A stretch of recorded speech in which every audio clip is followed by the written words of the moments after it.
So you can do something about luck. I'll give you one other luck story because luck is important. I was in deep, deep trouble in the early 90s. The markets totally collapsed. The banks were collapsing. The savings and loan were collapsing. I had a beautiful girlfriend named Marla. Did anyone ever hear of Marla? Okay. Cost me a frickin' fortune, let me tell you. And I'm walking down Fifth Avenue, right in front of Tiffany, okay? Right in front of Trump Tower, Tiffany. And there's a man, a blind man. He's got pencils in a tin can and a dog, seeing eye dog. And I said to Marla, Marla, do you know who that is?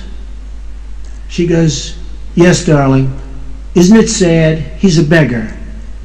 I go, well, you know, right now that beggar is worth $900 million more than I am. And she goes, somewhat naively, although in retrospect she wasn't very naive at all. She goes, what do you mean, darling? He's not worth $900 million, is he? I said, no. Let's assume he's worth nothing.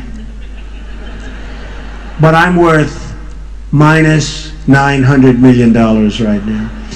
And you know what? She didn't run away. She didn't run. Most girls would have said, oh, I'm a little late. I got to get out of here. Had she done that, I would have saved a lot of money. But she didn't. But there's a great story about that. So, and this is a story of luck. I go to my office, and my secretary has been with me for a long time, said, Mr. Trump, you have a major black tie dinner tonight. I said, where? The Waldorf Astoria. I said, who's there? The bankers. I said, bankers? Oh, shit. I owe them $9.2 billion.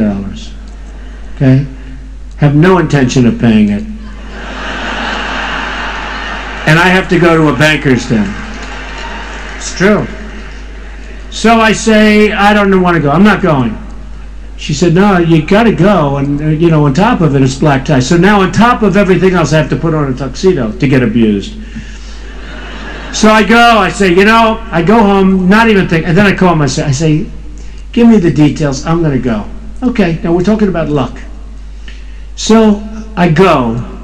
And I'm sitting at a table, loaded up with bankers. And the guy on my left was a nice guy. Obviously, he didn't loan me any money. And he was a nice guy. And he's talking to me a little bit. The guy on my right, I didn't know who he was. And I say, hello, how are you? He goes, huh. And he turns his head. I go, whoa. The guy on my left says, he doesn't like you very much. I said, I sort of understand that. So I started talking to the guy on the left for a while, and then I hit the guy on the right, and you could see the hatred was immense. Well, this was a guy that bankrupted 32 different people. He was with a certain bank. I won't name the bank. I owed him $179 million. And he was nasty, and he wasn't even taking my phone calls. He wasn't taking anybody's phone calls from. He was a bad guy. He was bankrupting everybody instead of working it out. So now I'm sitting next to him. I figured out it was him because I said, what's your name? He looks at me, didn't want to even give it. Okay, he was insulted that I didn't know, but I never met him. I owe him, think of it, I owe him $179 million. I never even met the banker. So the evening goes by, and I started working on him hard. You know, it's called work. It's not pleasure. I'd rather be home watching television. I like to say read a book makes me more intellectual. I actually was like this. So I can think of about 1,000 places I would have rather been, but it's work. But I'm at this dinner, and I'm sitting next to a guy. Now, call that luck. It wasn't working, but call it luck. Now, I start working on him, and we were talking about different things. And all of a sudden, I could see that he was starting to like me. I happen to be a nice guy. People like me. You know, with The Apprentice, they say it can never work because women will never like Donald Trump. And I say, excuse me, who's done better with women than Trump? And by the way, my highest audience is women. Women. They love Trump. It's a crazy thing. See? Women are smart, aren't they? Okay. So what happens, I'm with the banker, and at the end of the evening he says, you know, I got to tell you, you're really a great guy. I like you. Can you be in my office? You know, when you owe lots of money, you go to their office. Can you be in my office on, this was a Friday, on Monday morning at 9 o'clock? We'll see if we can work something out. Now, he bankrupted, I think it was 32 different people, and he was vicious. No deals, no negotiation, no nothing. I said, I'll be there. I went to his office, and in 5 minutes, we worked out a deal for a lot of money. And if I didn't work it out with him, I had 100 banks, and he was the only one I couldn't work it out. Then the other banks could never have done, because, you know, a lot of the people in the room, if you don't do it perfectly, they can't, you know, it's just the way it is. So I worked out a deal. Now, I said, thank you very much. You really are a gentleman, even though he's a rough guy, but I won't go. But to me, he was a gentleman.